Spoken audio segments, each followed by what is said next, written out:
I never thought that attending a wedding would become the most unforgettable memory of my life. It was supposed to be a joyful day, filled with laughter and blessings. But what happened went far beyond my imagination. Amid the luxurious setting of the five-star hotel, with white flowers lining the walkway and soft golden lights filtering through silk curtains, I found myself facing harsh words and contemptuous glances. What led me to this moment? Perhaps it was fate, or maybe the truth was waiting to be revealed. My name's Clara Mitchell and I am 32 years old. I live with my husband Ethan, who is 6 years older than me, and our little son Max, who is 4. My family is not perfect, but to me it is everything I need. Ethan is a thoughtful man who always puts family first. Max is lively and adorable, constantly bringing joy to our small home. Today, the three of us were attending the wedding of an old friend of Ethan's. To be honest, I only knew the groom from a few social encounters, but Ethan insisted that he and the groom had been very close during their college years. I agreed to attend, partly to support my husband and partly because I wanted a change of scenery, a break from the daily grind. The wedding was held at a hotel in the city center with a blend of classic and modern architecture. As I stepped into the grand hall, I couldn't help but marvel at the grandeur of the place. Crystal chandeliers sparkled above and delicate white flowers mixed with tiny baby's breath blossoms adorned the walkway from the entrance to the stage. Everything was arranged perfectly, with not a single detail out of place. As soon as Ethan walked in, he immediately recognized a few familiar faces. He greeted them politely, allowing me the freedom to explore my surroundings. After settling Max into the kids' area, where the staff attentively took care of him, I decided to freshen up in the restroom. Standing in front of the mirror, I adjusted my soft curls and reapplied a bit of lipstick. Wearing a long pastel blue dress, I felt both confident and comfortable. Just as I stepped out of the restroom, I heard an unpleasant whisper echoing down the hallway. "Oh, look who's here! How did a piece of trash like that manage to show up?" A cold and haughty female voice rang out. I stopped in my tracks, my heart suddenly pounding. My instincts told me those words might be directed at me, but my rational mind urged me to keep walking, to ignore it. "Why is she here? We didn't invite someone like her, did we?" The second voice chimed in, sounding even more irritated. I tried to keep my steps steady, my eyes fixed straight ahead. I had no intention of causing any conflict on someone else's happy day. However, the quick footsteps approaching from behind made me wary. "Hey you, I'm talking to you!" A rough hand grabbed my arm. The sharp pain made me turn around. In front of me stood a young woman, her face impeccably made up but her eyes brimming with defiance. Beside her was an older woman, perhaps in her 50s, with weary expression that barely concealed a deep-seated disdain. "Excuse me, who are you?" I tried to keep my voice calm even though a storm was brewing inside me. "Don't play dumb. Did you forget already? I'm Emily, your sister, and this is our mother." The young woman spoke, her sharp green eyes glinting with satisfaction. I felt like I'd just been hit by a tidal wave. Everything around me seemed to blur for a moment. I couldn't recall ever meeting them, and it was even harder to believe that they claimed to be my family. "You must have forgotten, but we used to live under the same roof. Truly ungrateful," the older woman added, her voice like a dagger aimed straight at my pride. I took a deep breath, pulling my arm free from Emily's grip. "I don't know what you're talking about, but if there's nothing else, I'd like to return to the ceremony." "You're not going anywhere. Who do you think you are, a high school graduate with no future, and you dare to hold your head high in front of us?" Emily raised her voice, making sure everyone around could hear. I glanced around and noticed a few people had begun to pay attention to our conversation. All eyes were on us, a mix of curiosity and surprise, but I couldn't allow myself to become the center of a scene. "I'm sorry, but I don't remember having a family like the one you just described. If I did, I surely would have had better memories. Now, if you'll excuse me, I need to go." I turned away, leaving behind their jeering voices and piercing stares. Each step felt heavy, but I knew that if I stopped, I would never break free from this painful cycle. Outside the hall, I spotted Ethan chatting with a few friends. He turned and smiled when he saw me. His smile was like a ray of sunshine, chasing away the dark clouds that had just loomed over me. I walked quickly toward him, reminding myself that this was my real life, not the bitter words and cold gazes I had just endured. And this is where the real story begins, where the past and present collide, where secrets slowly start to unravel. Ethan smiled and moved closer to me, a hint of concern in his eyes as he noticed my slightly tense expression. "Are you okay, Clara?" he asked gently, his hand holding mine, offering the familiar comfort I needed. I nodded, giving him a soft smile. "I'm fine, just felt a bit suffocated inside, so I stepped out for some fresh air." "That's good. I just ran into a few old friends and they want to meet you too," Ethan said cheerfully. But before I could respond, a sharp voice pierced the air from behind me. "Oh, look, she still has no shame staying here, does she?" Emily, the woman who claimed to be my sister, stormed over with a determined stride. Following closely behind her was the middle-aged woman I assumed was my mother. She stood with her arms crossed over her chest, her face a clear mask of disapproval. I squeezed Ethan's hand tightly, signaling him to stay calm. "Clara, who are they?" he asked, his voice turning more serious. "Oh, you don't know yet? She's our eldest daughter, but we disowned her a long time ago," the older woman said, her eyes looking at me as if I were nothing more than a worthless object. "I'm Barbara, her mother, and this is her sister, Emily." I remained silent, not wanting to react too quickly.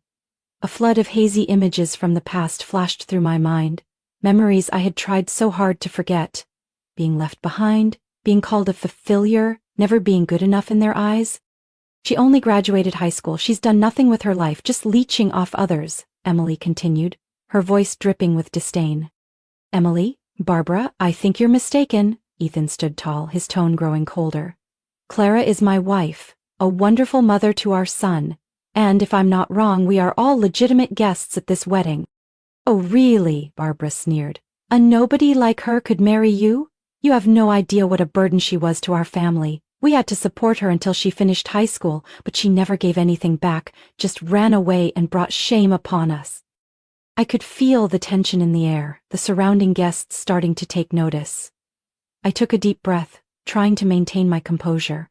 "If you truly believe raising me was such a burden, then I suppose it's time for me to pay you back, isn't it?"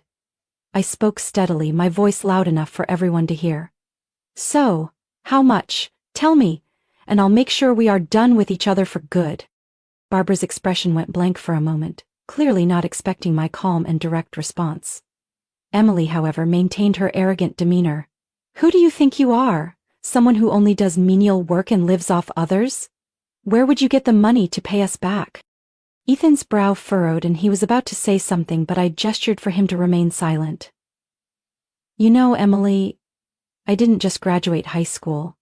I went to college, and now I'm the CEO of a company that provides food services to several major hospitals in the city.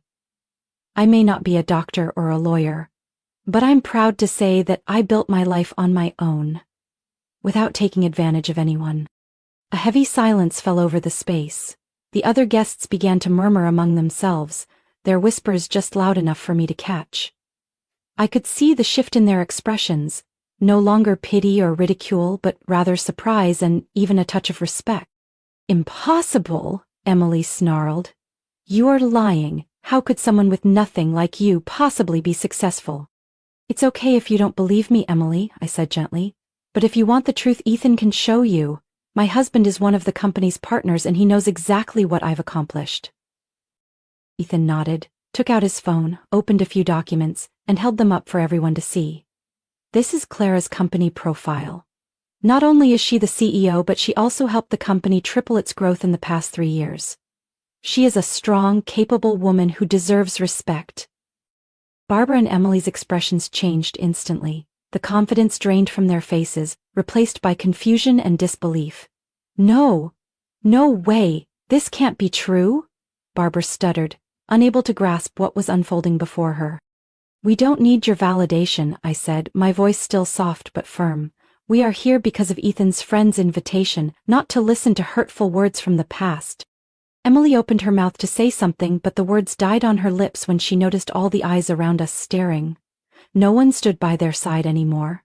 The sense of isolation weighed heavily on the room, and I realized that they were the ones who truly did not belong here. I took Ethan's hand, signaling that it was time to leave.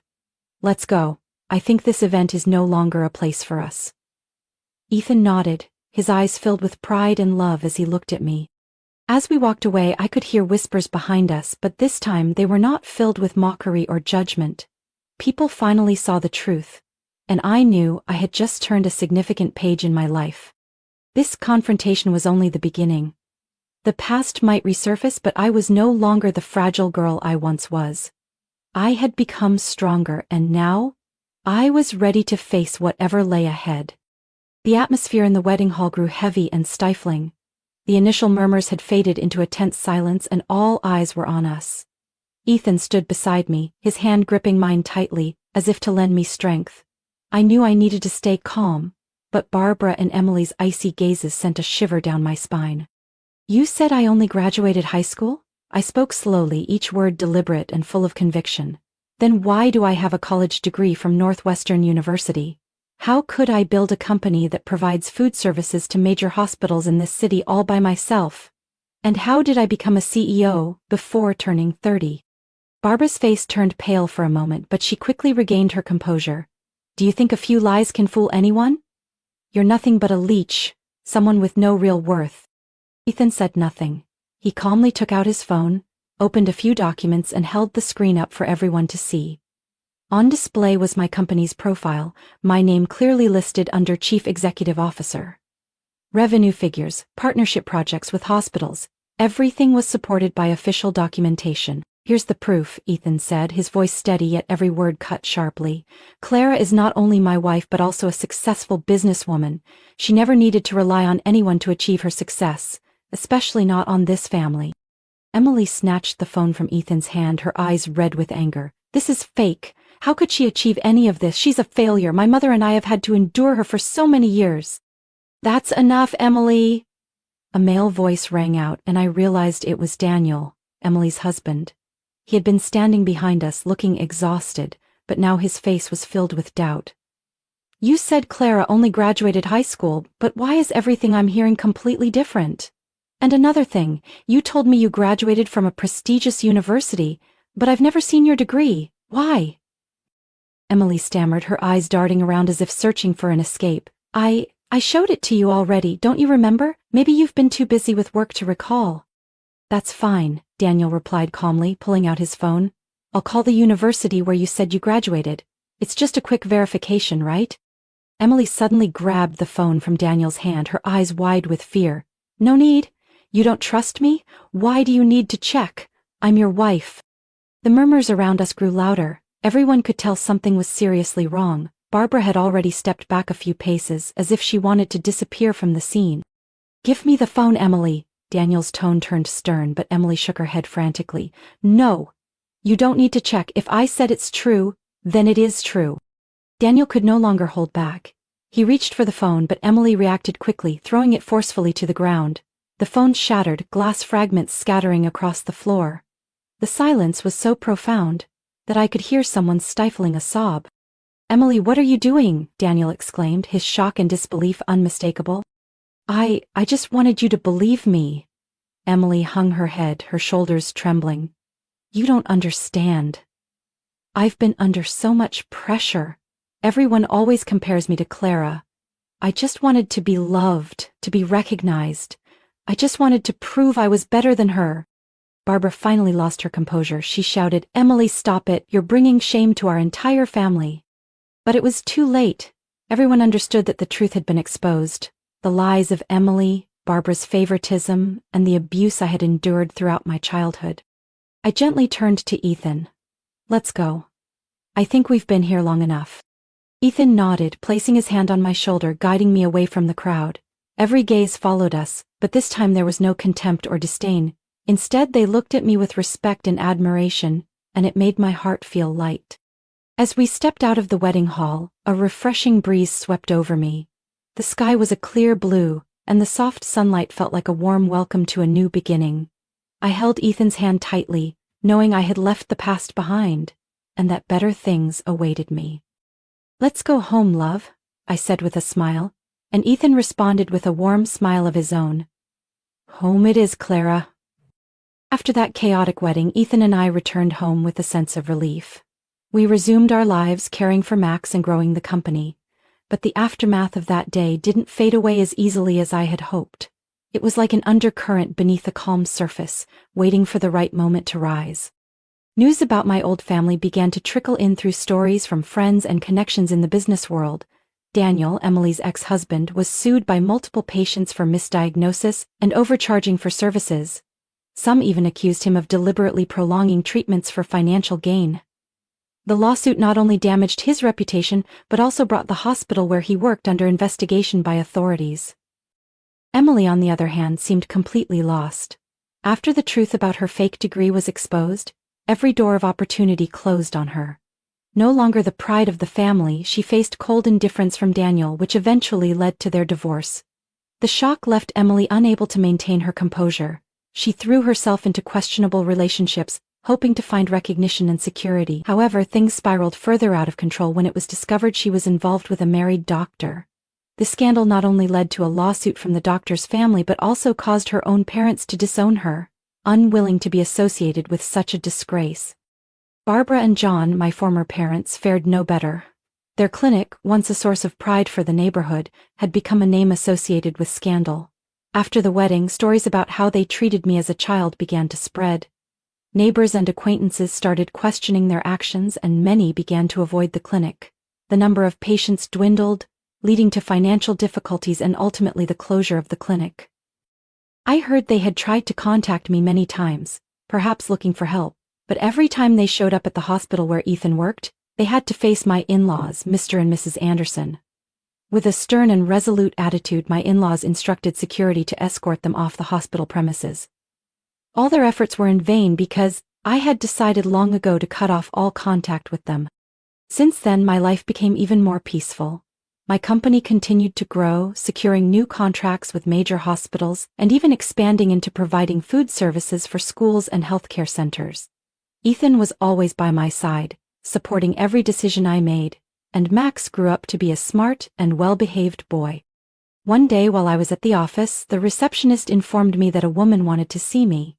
She didn't give her name, only saying she was an old acquaintance. Curious, I stepped outside, and was shocked to find Emily standing there. But the woman before me was no longer the arrogant, haughty girl I once knew. Her hair was messy, her clothes wrinkled, and dark circles under her eyes told the story of hard days. "Clara, can you help me?" Her voice was hoarse, almost pleading. I stood still, saying nothing. Old memories rushed back. The times she pushed me down, the hurtful words, and the cold, dismissive look she gave me when I left home. "I've lost everything. Daniel, he divorced me. Mom and Dad don't want me either. I have nowhere to go. Please, just give me a job, any job." Emily broke down, tears streaming down her gaunt cheeks. I didn't know what to say. Part of me wanted to help, but another part warned me that she might just be trying to use me again. "Emily, you used to call me a failure, so why do you need my help now?" "I know I was wrong, but I really have no one left. Please, I don't want to end up homeless." She collapsed to the floor, holding her head in her hands. I took a deep breath, then crouched down and spoke to her, my voice gentle but firm. "Emily, everyone deserves a fresh start, but that doesn't mean I can forget everything you've done. If you truly want to change, you have to stand up, find a way to help yourself. No one can help you if you aren't willing to help yourself." I stood up and signaled for the security guard to escort her out. It wasn't because I was cold or cruel, but because I understood that sometimes real help means letting others face their mistakes on their own. And so I returned to my life, continuing my work, caring for my family and protecting everything I had built. The ghosts of the past had become nothing more than distant memories, and I knew I had truly turned a new page in my life. My life gradually settled into a peaceful rhythm after all the storms. I completely cut off contact with my old family, no longer bothered by calls or messages from the past. Ethan and Max became my new world, a place where I could truly love and be loved unconditionally. Max, my energetic little boy, made a remarkable recovery. After receiving treatment at a reputable hospital, he no longer had to worry about his previous health issues. Every morning I saw his bright smile as he ran around the yard, eagerly telling me stories from kindergarten. Each laugh of his felt like a healing balm, soothing the deep wounds of my past. My work at the company also thrived. I expanded the business, securing new contracts with hospitals and schools. My relentless efforts finally paid off, with the company achieving significant milestones. Every time I stood in front of my team, I felt proud of having built something truly meaningful. Ethan remained my unwavering support. He was not only a husband and a partner but also someone who understood and encouraged me in every decision I made. We often spent weekend afternoons cooking together, taking Max to the park, or simply sitting together on the sofa, watching warm family movies. I found peace in those simple moments. Though the past had not been kind, I learned to let go. The pain my old family caused no longer held power over me. Instead, I chose to turn it into a driving force to live a better life. I knew I couldn't change the past, but I could decide how I would live moving forward. One autumn evening as our family sat together, Max suddenly asked, "Mom, why are you always so happy?" I looked at him, then at Ethan, feeling the warmth spreading throughout the room. "Because I have you and Daddy. That makes me the happiest person in the world." I had found my true family, and this time, I would do everything to protect this happiness. The new chapters of my life had begun, and I knew there was a whole sky of hope waiting for me. Clara Mitchell's story is a clear reminder that life can sometimes bring deep wounds, but how we face and overcome them truly defines our worth. From being abandoned by her family, Clara stood up, built a new life, and safeguarded her happiness. She showed that no matter how painful the past is, if we learn to let go and move forward, we can always find light and genuine peace. What do you think about Clara Mitchell's emotional journey? Share your thoughts on her choices and path in the comments below. Don't forget to hit subscribe so you won't miss more inspiring stories about life and family on our channel.